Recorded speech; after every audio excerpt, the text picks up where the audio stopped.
So I'm at the gym, everybody, and this just came across the news. People are cashing in on their stock. They're selling it. All the billionaires are selling stock. This should tell everybody something.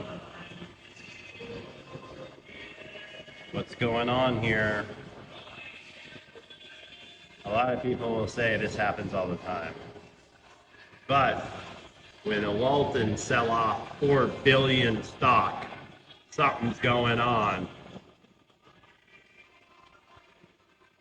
Look at that. Yep.